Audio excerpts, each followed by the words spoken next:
Practice set 1.3, question number 4. See.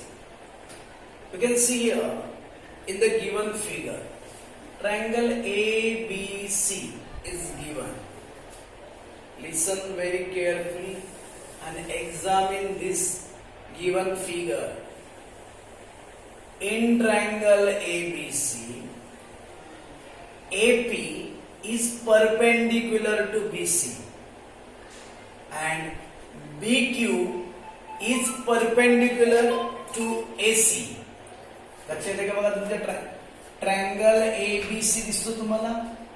या ABC मध्ये बघा AP BC वर लंब आहे म्हणजे परपेंडिक्युलर आहे आणि BQ कुणावर परपेंडिक्युलर आहे बघा AC वर परपेंडिक्युलर आहे. अजून एक गोष्ट आपल्याला सांगितलेली आहे बघा AP7 आहे, हे AP7 आहे, हे BQ8 आहे, BC हे डिस्टन्स 12 आहे आणि तुम्हाला AC फाइंड करायचं आहे. इथे लिहिलंय बघा information. These are the given information. एवढ्या इन्फॉर्मेशन दिलेल्या आहेत बघा. AP याला परपेंडिक्युलर आहे म्हणजे लंब आहे. BQ AC ला परपेंडिक्युलर आहे म्हणजे लंब आहे आणि तुम्हाला बघा हे 7 आहे, ही 8 आहे, BC 12 आहे आणि तुम्हाला AC फाइंड आउट करायचं. लक्षात घ्या, जर प्रॅक्टिस केलं आणि समजून घेतला तरच तो क्वेश्चन तुम्हाला समजणार आहे. What you have to prove. आपल्याला काय विचारलं तरी प्रूव्ह करायला इथे बघा. टू प्रूव्ह म्हणजे आपण ज्याला मराठी साध्य म्हणूया. ट्रायंगल CPA आणि ट्रायंगल CQB हे दोन ट्रायंगल सिमिलर आहेत हे तुम्हाला प्रूव्ह करायचं आहे. हे तुम्हाला दोन गोष्टी करायच्या आहेत. CPA ट्रायंगल CPA आणि ट्रायंगल CQB हे सिमिलर दाखवायचे आहे आणि अजून आपल्याला AC ची पण व्हॅल्यू काढायची आहे. बघा इथे काढून दाखवलेले. व्यवस्थित लक्ष द्या तरच कळणार आहे. ट्रायंगल CPA नाव बघा. CPA ट्रायंगल तुम्हाला दिसतो का CPA. मी शेडिंग करतो थोडक्यात तुमच्या लक्षात यायला पाहिजे म्हणून. बघा हा ट्रायंगल आहे CPA दिसतो ट्रायंगल CPA आणि दुसरा आहे CQB. बघा इथून स्टार्ट झाला CQB. थोडेसे ट्रायंगल एकाच्या आत एक आहे त्यामुळे थोडं कॉम्प्लिकेटेड वाटू शकतं म्हणून पुन्हा एकदा ट्रायंगल बघा. कुठला ट्रायंगल आहे CPA कुठे आहे बघा CPA दिसतोय ट्रायंगल CPA आहे बघा हा ट्रायंगल आणि सेकंड वन C पासून स्टार्ट केला CQB बघा असा ट्रायंगल. हे दोन ट्रायंगल तुम्हाला सिमिलर आहेत हे शो करायचं आहे. ओके.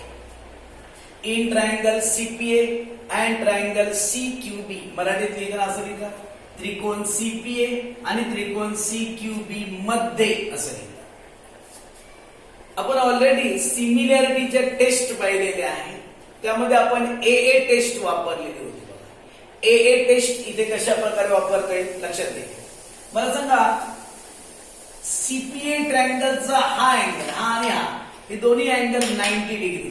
हा अँगल 90 डिग्री आहे आणि इथे बघा हा अँगल तू इकडे दाखवला आणि इकडे दाखवला अर्थ तोच आहे. हा हे दोन्ही अँगल 90 डिग्रीचे आहे.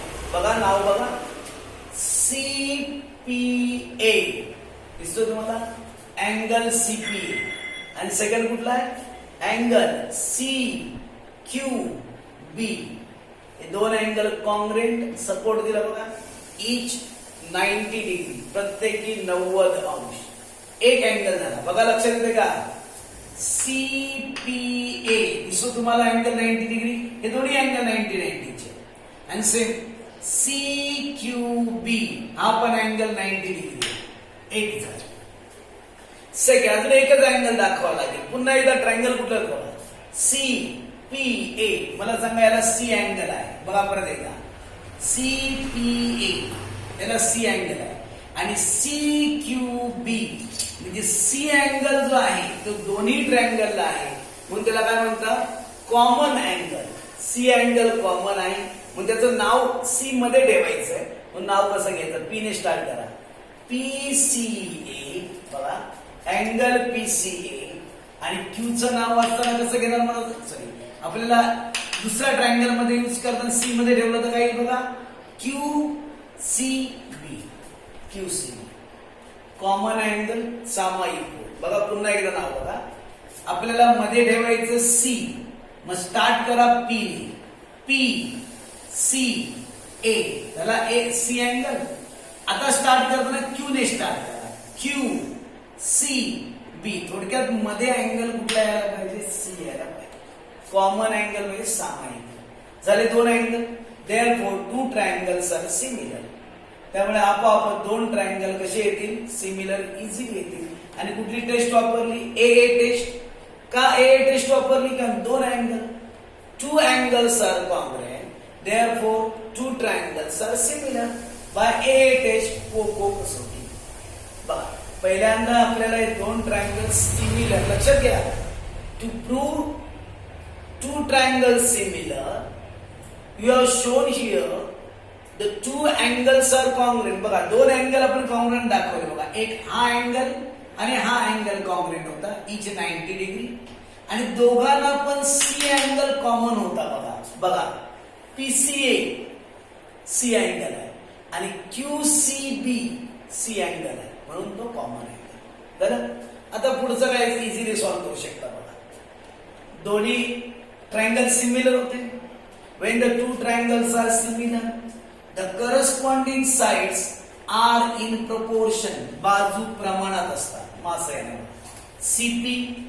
नाव इथे बघायचं, CP अपॉन CQ. बघा, CP upon CQ first side. Second कोणती बघा? PA म्हणजेच AP अपॉन कोणते ना? QB म्हणजेच कोण येणार? BQ is equal to third side बघा CA म्हणजेच कोण येईल? AC आणि अपॉन BC. बघा, तीन साइड पुन्हा एकदा बघा, CP upon CQ. Second side बघा ही AP अपॉन BQ आणि थर्ड साइड ही AC अपॉन कोण येणार सांगा? BC. लक्षात येते तुमच्या तीन side. Corresponding sides of similar triangle, संगत बाजू. आता साइड CP आणि CQ आपल्याला दिलेलं नाही. AP is given 7, BQ 8, AC we have to find out, BC is 12. Don't take this ratio.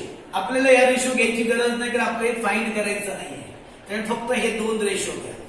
7 upon 8 is equal to AC upon 12. Make the cross multiply. सी AC ला कोणी मल्टिप्लाय करायचं? 8 ने multiply करायचं. 7 ला कोणी मल्टिप्लाय करायचं? 12 ने मल्टिप्लाय करायचं. आपल्या व्हॅल्यू कोणाची पाहिजे? AC ची. इंटू 8 आहे, तिकडे गेल्यानंतर काय होतील? अपॉन होतील. बघा, मल्टिप्लाय होते, तिकडे आपण साइड चेंज केली, डिवाइड झालं. इथे बघा, इथे 12 आहे, इथे 8 आहे. 12 आणि 8 12 आणि 8 कुणाच्या टेबल मध्ये आहेत? बघा, 4च्या टेबल मध्ये. म्हणून 4 2 जा 8, 4 3 जा 12, 4 2 8, 4 3 12. आता 7 आणि 3 चा मल्टिप्लाय केला तर 21 येणार. आणि 21 ला अपॉन कोणाला? फक्त 2. मग 21 ला 2 ने जर डिवाइड केलं तर किती येतं? 10.5. रफ पेजवर करून बघा, 21 ला 2 ने डिवाइड केलं तर 10.5 आन्सर येईल. बघा, सोपा क्वेश्चन आहे. फक्त आन्सरची थोडीशी लेंथ वाढल्यामुळे आपल्याला वाटतंय अवघड, डिफिकल्ट आहे. बघा, समजून घ्या आणि प्रॅक्टिस करा, मग तुम्हाला जमणार आहे. Okay, next question. हाही क्वेश्चन तेवढाच इझी आहे, एकदम सिंपल क्वेश्चन आहे. बघा, गिवन इन्फॉर्मेशन दिली आहे. बघा, गिवन म्हणजे पक्ष, दिलेली माहिती. जे क्वेश्चन मध्ये दिलं होतं तेच इथे फक्त लिहिलेलं आहे. हे बघा, side PQ is parallel to side SR. तुम्हाला असं सांगितलेलं आहे, ही PQ आणि SR या दोन साइड पॅरलल आहे. अजून एक information, AR is equal to 5AP आणि AS is equal to 5AQ. This one is the given information in the textbook and you have to prove. तुम्हाला हे सिद्ध करायला सांगितलेलं आहे. SR is equal to 5PQ. हे तुम्हाला प्रूव्ह करून दाखवायचं आहे. डायग्राम बघा व्यवस्थित, गिव्हन इन्फॉर्मेशन बघा आणि काय प्रूव्ह करायचं आहे ते व्यवस्थित लक्षात येते बघा. या दोन साइड्स कशा होत्या? पॅरलल होत्या. तुम्हाला सांगितलं बघा AR, हे बघा हे AR, हे कुणाच्या? APच्या 5 टाइम आहे. AS हे AQच्या 5 टाइम आहे. ही गिव्हन इन्फॉर्मेशन आहे आणि तुम्हाला हे प्रूव्ह करून दाखवायचं आहे. बघूया आता कसं प्रूव्ह केलं. एकदम सिंपल आहे, काही डिफिकल्ट नाही. हे बघा AR is equal to 5AP. आपल्याला दिलेलं होतं क्वेश्चन मध्ये. AR is equal to 5AP. Given म्हणजे आपण त्याला काय म्हटलं? पक्ष म्हटलं. काय दिलं होतं? AR. बघा हे दिलेलं आहे तेच इथे लिहिलं बघा. AR is equal to 5AP. काय करायचं माहितीये का? हे AP याला मल्टिप्लाय आहे. AP ला इकडे घ्यायचं. AP ला इकडे मल्टिप्लाय ना, इकडे गेल्यावर काय होते? डिवाइड होते. बघा 5 इंटू AP आहे ना, AP मल्टिप्लाय, इकडे गेल्यावर तर डिवाइड होती. म्हणजे इकडे कोण आलं बघा? AR upon AP is equal to 5. याला अपॉन कोण नाही म्हणून 1 घेतलं. कळतंय का? तुमच्या लक्षात येते का? बघा इथे AR आहे, ऑलरेडी AR आहे. हे 5 इंटू AP आहे ना, मग इंटू AP आहे ना, त्याला या साईडला घेतल्यामुळे ते अपॉन झालं आणि त्या साईडला फक्त 5 राहिलं, त्याला अपॉन करून 1 घेतलं. दोन स्टेटमेंट. सेम तसं थर्ड आणि फोर्थ पण आहे. सेकंड टॉपिक असा दिला होता. AS is equal to 5. ते दिलं बघा. AS is equal to 5AP. This one is given, पक्ष असं दिलं. हे पण दिलं होतं. सेम तसंच करायचं. AS तसाच ठेवा. 5AQ. 5 आणि AQ याच्यामध्ये साईन नाही म्हणजे मल्टिप्लाय असणार. AQ ला इकडे घ्या. मग काय आलं सांगा? AS upon AQ is equal to 5. त्याला अपॉन कोण नाही म्हणून 1 घेतो. त्याला अपॉन कोण नसतं त्याला 1 घेऊ शकतो. बघा इथे 4 स्टेटमेंट. काय प्रॉब्लेम असेल का? हे 4 स्टेटमेंट मध्ये काही प्रॉब्लेम नसावा. आता तुम्हाला काय प्रूव्ह करायचं माहिती का? हे 2 ट्रायंगल सिमिलर दाखवायचे. हा एक ट्रायंगल आणि हा एक ट्रायंगल. हे 2 ट्रायंगल सिमिलर दाखवायचे आहेत. आता सिमिलर कसे दाखवता येईल? आपण सिमिलर कसं इझिली दाखवले लक्ष देऊ. या ट्रायंगलची नावं घेतली बघा. या ट्रायंगलचं नाव घेऊया. हा ट्रायंगल ASR. हा ट्रायंगल ASR दिसतो तुम्हाला. Triangle ASR. हा ट्रायंगल ASR. आणि सेकंड नाव घेतलं बघा AQP. असं नाव घेतलं AQP. दिसते तुम्हाला हे दोन्ही ट्रायंगल? हे 2 ट्रायंगल दिसले. हे 2 ट्रायंगल तुम्हाला सिमिलर दाखवायचे.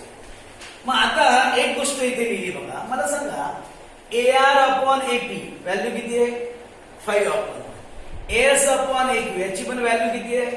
5 अपॉन. म्हणून बघा AR upon AP is equal to AS upon AQ from 2 and 4. बघा दोघांची पण व्हॅल्यू सेम आहे ना, आणि म्हणून AR upon AP is equal to AS upon AQ from 2 and 4. बघा साईड कुठे आहे तुम्ही बघू शकता. हे बघा AR अपॉन AP दिसतं का? बघा AR अपॉन AP. बघा याची एक साईड आहे, याची एक साईड आहे. सेकंड इज इक्वल टू बघा AS अपॉन AQ. यांचा दोघं बघा 2 साईडचा रेशो सेम आहे. आणि तुम्ही बघू शकता. मला सांगा हे 2 अँगल जे आहे, हे 2 अँगल हे अपोजिट अँगल्स आहेत बघा. आणि opposite angles, vertically opposite angles are congruent. म्हणून हे 2 अँगलची नाव सांगा. ए ला मध्ये ठेवा. काय नाव येईल बघा? SAR. अँगल SAR दिसतोय? Angle SAR is congruent to angle. इथे पण ए मध्ये ठेवायचंय. QAP. Angle opposite angles, vertically opposite angles असं लिहिलं चालतं. विरुद्ध बघा 2 sides are in proportion and 1 angle is congruent, therefore these two triangles are similar by SAS test. तुम्हाला SAS टेस्ट मी सांगितली होती बघा परवा शिकवताना. SAS टेस्ट मध्ये तुम्हाला काय सांगितलं बघा, अशा प्रकारे दोन ट्रायंगल आपण काढून दाखवले होते. हे दोन ट्रायंगल सिमिलर आहेत असं आपण केव्हा म्हणू शकतो, ABC आणि PQR. जर समजा आपल्याला असं सांगितलं AB अपॉन PQ, मग याची एक साइड याची एक साइड घ्या, याची सेकंड साइड घ्या BC आणि याची सेकंड साइड कोणती येणार QR. AB upon PQ is equal to BC upon QR, म्हणजे two sides are in proportion and one angle is congruent. हा angle congruent असेल, then these two triangles are similar by which test? SAS test. बघा हीच SAS taste इथे use केली बघा. कळतंय तुम्हाला? बघा आपण काय दाखवलं बघा, या दोन साइडचा रेशो आणि या दोन साइडचा रेशो सेम आहे आणि हे दोन अँगल कसे कॉन्ग्रुएंट आहे, म्हणजे दोन ट्रायंगल सिमिलर. आणि if the two triangles are similar then the corresponding sides are in proportion. जसं आपण इथे घेतो बघा, बाजू प्रमाणात असतात, साइड्स आर इन प्रपोर्शन. मग काय येईल बघा, AS इथे बघा AS upon AQ, second side कोणती येईल बघा SR अपॉन कोण येईल सांगा PQ, QP म्हणजेच PQ. आणि थर्ड साइड कोणती येईल बघा AR अपॉन कोणती AP. Corresponding sides of similar triangle. या तीन साइड्स प्रोपोर्शन मध्ये. मग मला सांगा AS upon AQ, AS upon AQ किती व्हॅल्यू आहे 5 अपॉन 1, म्हणजे तिघांची पण व्हॅल्यू किती असणार 5 अपॉन 1. याची पण व्हॅल्यू बघा, AR अपॉन AP ची व्हॅल्यू तर वर 5 अपॉन 1, याची पण 5 अपॉन 1, म्हणजे याची पण व्हॅल्यू आपोआपच किती येणार 5 अपॉन 1 येणार. म्हणजे बघा SR upon QP is equal to 5 upon 1. आणि जर क्रॉस मल्टिप्लाय केला, SR ला 1 ने मल्टिप्लाय केलं SR चे, आणि QP म्हणजेच PQ ला 5 ने मल्टिप्लाय केलं तर 5. Therefore SR is equal to 5P. हे बघा लक्ष द्या, थोडस मोठा आन्सर आहे, आपल्याला अवघड वाटू शकतं, पण समजून घेतला तरच तुम्हाला इझी वाटेल. तर पुन्हा एकदा सांगतो मी, जरा लक्ष द्या.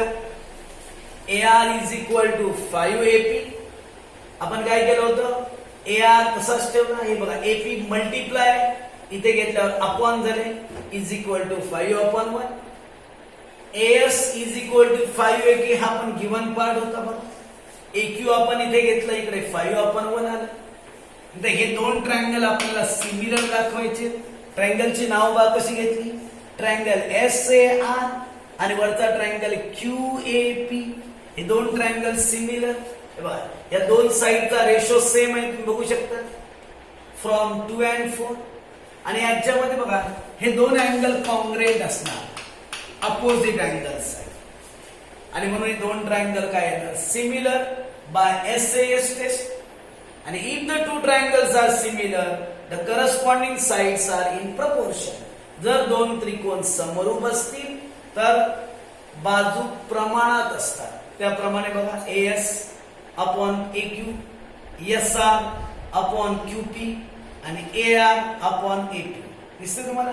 मला सांगा याची व्हॅल्यू बघा, AS upon AQ, AS upon AQ किती value 5 upon 1. AR upon AP ची व्हॅल्यू पण बघा किती आहे 5 अपॉन 1. म्हणजे या तिघांची व्हॅल्यू सेम आहे, म्हणजे SR अपॉन QP ची व्हॅल्यू पण किती असणार आहे 5 अपॉन 1.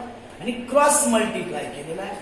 1 ने मल्टिप्लाय केलं काही फरक पडत नाही, म्हणून SR याने याला मल्टिप्लाय केलं तर 5QP मीन्स PQ. बघा इझी आहे, प्रॅक्टिस मात्र करणं गरजेचंच आहे. ओके.